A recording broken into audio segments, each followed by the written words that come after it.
É claro que eu vou chamar o nosso time de análise aqui para entender um pouco. Primeiro, Gustavo Uribe, eu queria entender se a gente pode pegar esse estado mais importante do Brasil e fazer uma comparação com o Brasil. Podemos sim, porque o que nós temos é um quadro até um pouco mais polarizado entre Tarcísio Freitas e Fernando Haddad. Fernando Haddad apoiado pelo ex-presidente Luiz Inácio Lula da Silva e, no caso, Tarcísio Freitas que é apoiado por Jair Bolsonaro. Mas tem uma diferença. Aqui a terceira via, pelo menos nesse momento, tem mostrado que tem crescido, que é o caso de Márcio França, do PSB. Ele, inclusive, tem usado esse slogan, que em São Paulo a terceira via funciona. Mas é importante ir com muita calma nesta hora. Nessa mesma pesquisa, Lu, 63% da população disse que pode ainda mudar de voto. Então, nada é muito perene, tudo pode mudar. E a gente tem visto uma tentativa de Rodrigo Garcia de se colocar como uma alternativa de direita. Ele tem feito algumas declarações um pouco mais enérgicas, mais do lado da segurança pública, justamente para se posicionar e tentar avançar sobre o eleitorado de Tarcísio Freitas. É um cenário inédito. Nos mais de 20 anos de São Paulo, que tivemos a vitória do PSDB, nunca um candidato do partido largou tão mal. Ele sempre estava na primeira posição ou na segunda. Então, Rodrigo Garcia tem apresentado essa dificuldade. E por quê? Eu fui até a campanha de Rodrigo Garcia questionar. Muitos deles culpam João Dória.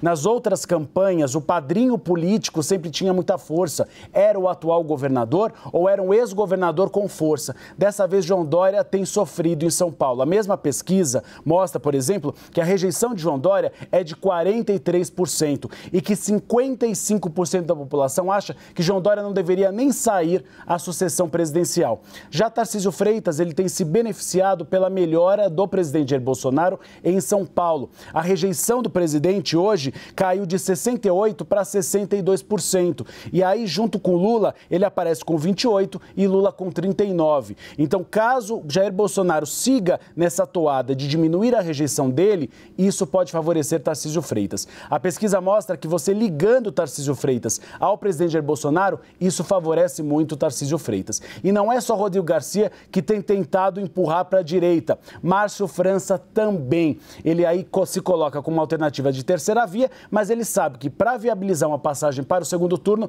ele precisa fazer um contraponto a Fernando Haddad. É por isso que recentemente ele começou até a asseverar e a defender pautas de segurança pública.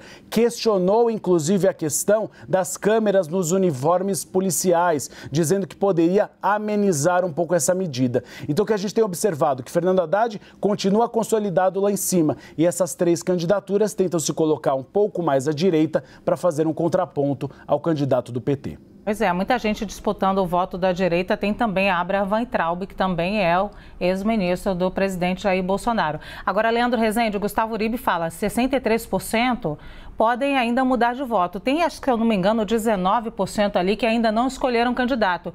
Ou seja, não dá para comemorar nada nessa pesquisa ainda de São Paulo, né? O PT tem que ficar, que está lá na frente, eu digo o PT porque está lá na frente, assim como no Brasil também não pode comemorar, em São Paulo também não, né? Olha, Luciana, eu escutei hoje muita gente sobre essa pesquisa, entre ontem e hoje, sobre as pesquisas eleitorais, e um alerta que me foi feito por um marqueteiro de uma campanha foi o seguinte: olha para os dados da espontânea. A gente sempre fala aqui da pesquisa estimulada, né, que é quando o pesquisador apresenta o leque de opções dos candidatos. Mas olha para a espontânea, a diferença que se tem nos estados e na eleição nacional. O número de pessoas que dizem não saber em quem vai votar, assim, espontaneamente, te abordo na rua e te pergunto: em quem você vai votar? O número de pessoas para governo de São Paulo, por exemplo, nesse caso que a gente está falando, esse número de pessoas está em 80%. Gente que espontaneamente não sabe dizer em quem vai votar para o governo do estado. Então, tem um caminho na avaliação desse marqueteiro com quem eu conversei, muito grande ainda para se percorrer nas eleições de São Paulo e dos outros estados também, né? Uma avaliação de que o jogo para a eleição presidencial está muito mais claro, tanto que se inverte a taxa de definição do voto